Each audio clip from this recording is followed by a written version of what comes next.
ठाकुर नहीं मिलते आपको। आप सब तो इस राजस्थान की भूमि से हो। किसी ने मीराबाई का चरित्र पढ़ा है कभी? किस किस ने पढ़ा है?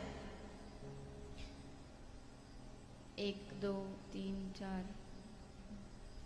सुनना अलग बात है, सुनने को तो कई बार हम कथाओं में भी सुनते हैं, किंतु मीराबाई का जो चरित्र है, आप सब उनकी भूमि को के स्थान पर आपने जन्म लिया है, तो एक बार जीवन में उस भक्तिमती के जीवन चरित्र को अवश्य पढ़िएगा, अवश्य पढ़िएगा। आपको लगेगा कि वाह, भक्ति इसको कहते हैं, भक्त इसको कहते हैं। हम जैसे भक्त नहीं होते जो माला चंदन लगा के दिखा देते हम भक्त।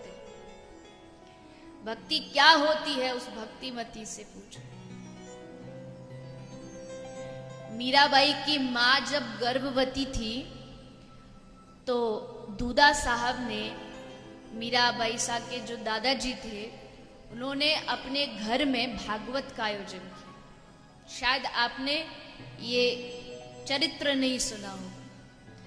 मीराबाई जब गर्भ में है तो उनकी मां 7 दिन तक बैठ करके भागवत कथा सुनती रही। गर्भ में बैठी बैठी मीरा भी कथा सुनती रही। फिर जन्म हुआ, मीरा धीरे धीरे बड़ी होती गई। एक बार गांव में कथा हुई। 5 साल की उम्र थी मीरा की, केवल 5 साल। दूधा साहब उंगली पकड़ के जहां भी सत्संग में जाते थे मीरा को साथ लेके जाते थे। आज कथा में भी साथ लाए, सबसे आगे बैठे हैं, साथ में मीरा को बिठाया है। मीरा बड़े चाव से कथा सुन रही, सुनती जाती है, रोती जाती। 5 साल की बालिका। कथा खत्म हुई। पंडित जी ने कहा कि किसी को कुछ पूछना है, किसी को कोई प्रश्न, कोई जिज्ञासा हो तो आप पूछ सकते हो, मैं यहीं बैठा हूं। सबने कहा नहीं नहीं महाराज, हो गया जितना सुनना। तब तो 6 बज गए, जल्दी अब बस घर जान दो। क्योंकि होता है ना, कुछ हमारे वो जो भैया है एंकर, वो बार बार बोलते रहे मैया और रुक जाओ और रुक जाओ, और माता बहने ऐसे भागती है जैसे कोई ट्रेन निकली जा रही है। सब बोले बोले महाराज हो गया, जितना सुनना तो सुन लिया, बस हम चलते हैं।